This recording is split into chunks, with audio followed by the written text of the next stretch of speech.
What is worse? In signal instances, writers, musicians, artists and academics sided more or less overtly or by indifference with the agencies of the inhuman.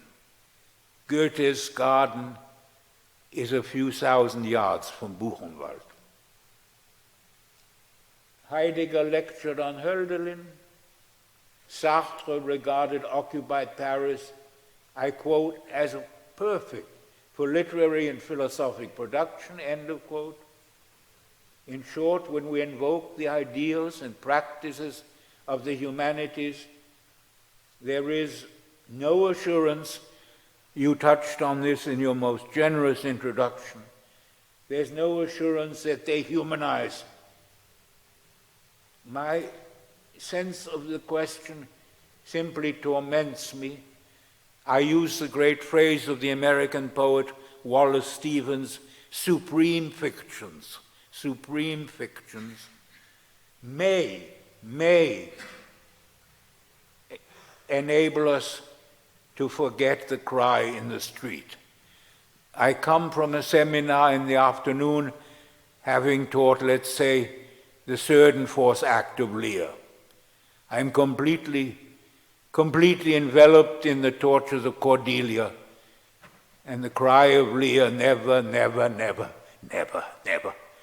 And somebody's screaming in the street, help me.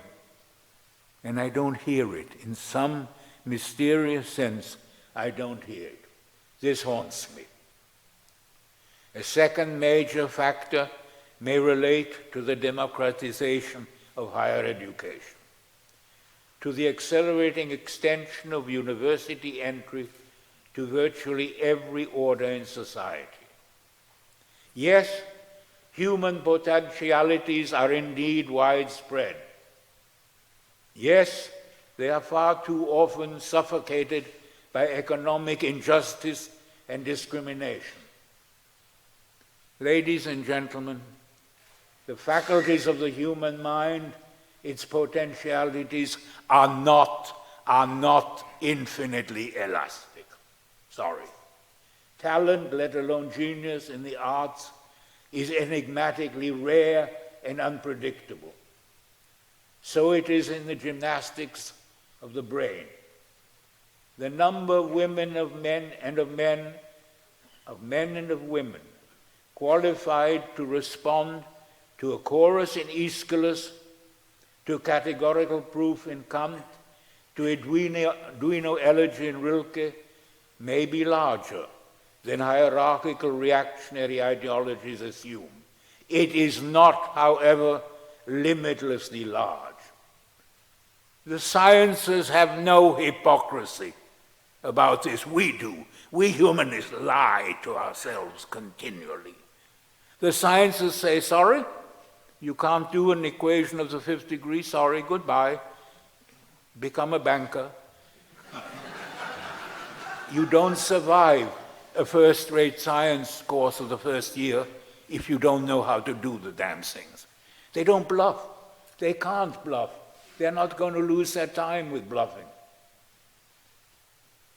The sciences rapidly weed out the inept, those to whom elliptical functions or string theory are simply inaccessible.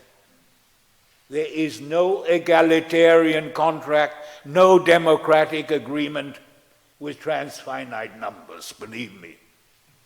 Today, the humanities flinch from any rigor in recruitment, from any acknowledgement that the enrollments in many spheres of social and literary studies are bloated and vulgarized to a destructive measure.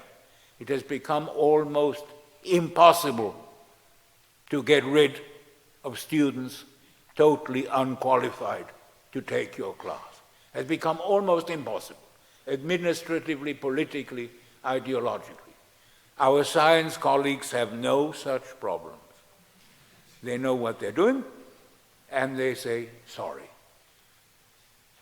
This is becoming truer and truer as the sciences become more and more complexly mathematical.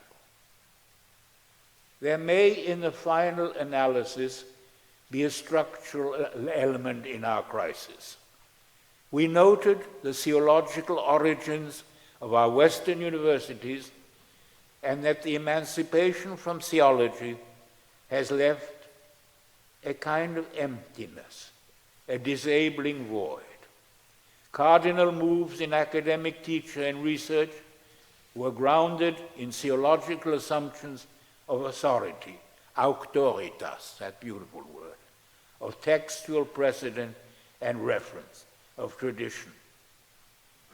Inevitably, the secular disciplines transferred, developed techniques of understanding, communication, and formal presentment inherited from what are understandably still called schools of divinity.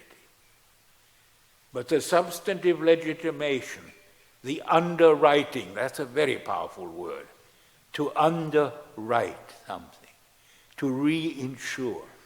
The underwriting on which these axiomatic reflexes were founded are now like reproachful ghosts.